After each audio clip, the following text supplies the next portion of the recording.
Yep. All right, so when you're done with the water and you're done filling up in there, go ahead and shut it off there. You want to try and minimize the amount of trips back and forth to the trailer as you can.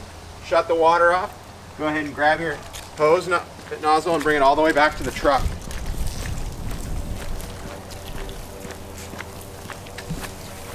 All right, so the first thing that you're going to do is you're going to go ahead and you're going to switch to water on the SH valve.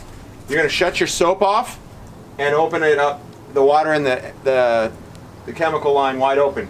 It should be drawing water into both now. We need to flush it out. So what you're going to do is, I typically will just put on the biggest size orifice and I'll just run it, not on the customer's driveway. I'll typically run it out in the road or into a bucket, but I don't want to just leave all that on the ground, right? Especially if you're roof cleaning. The best thing you can do is when you know you're getting close to being done using all the chemical, have your assistant switch it, because there's almost 300 feet of line here. So you'll have plenty to get up on the roof there. You have about 20 to 30 square feet you can cover before it starts to change. So go ahead and do that early on. But if you don't get that opportunity, you're going to go ahead and flush it out until it's no soap, it's just pure water coming through. You're going to flush each one of the tips that you used. So you're going to switch it, clean them all out, okay?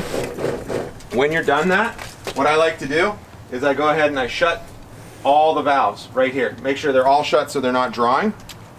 Then what I'll do is I will pull the trigger. Now it's starved. So what I'll do is disconnect the line. And what we want to do is now we're emptying out this line. It's not good for it to sit in there. So you're going to let that run for a minute. Once it's ran out, you're going to go ahead and shut the pump off first. And then after you've done that, go ahead and reconnect this valve. All right. Now the easiest way to clean all this up, what I like to do is when I'm coiling up the hoses, I like to run them out behind the truck rather than from the side. They don't coil as well. So what I'm going to do is I always leave the gun right next to me. I'm going to go ahead and pull the pin back out so it'll roll. I wrap a rag to get all the dirt off the hoses. And then I just start winding it along, and you got to guide it along the drum so it kind of goes on evenly. Don't worry about it being perfect, but don't coil it all to one side. When I get to here, I go ahead and put my lock in.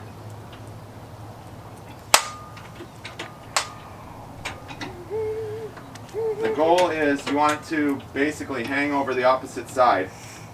Right there, it's perfect. Okay?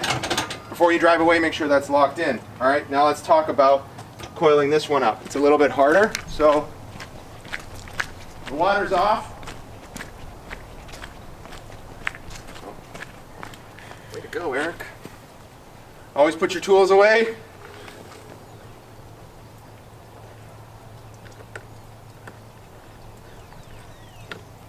All right.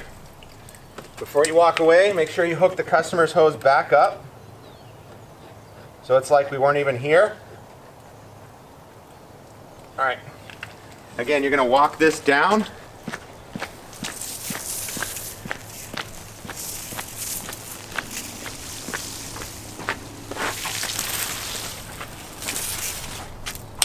Be very careful about whipping hoses around. You start whipping hoses around, you're liable to break stuff.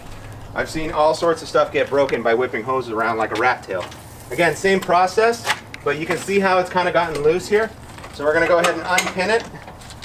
We're going to run a little bit of it out. Okay, we're going to grab it and start curling. When we get close, we're going to put our pin in, just like that, and then you take the end, tuck it underneath one of the other coils. All right, before you leave, you take this nice big drain hose, come around the front here.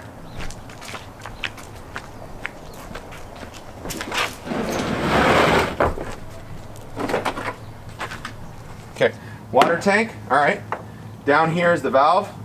We want this thing to be empty before we drive away because of weight. All right, so you're just gonna reach inside here, open that valve up, and typically you'll open that right when you're done because you don't want, it can take up to 10-15 minutes if it's full all the way to drain, okay?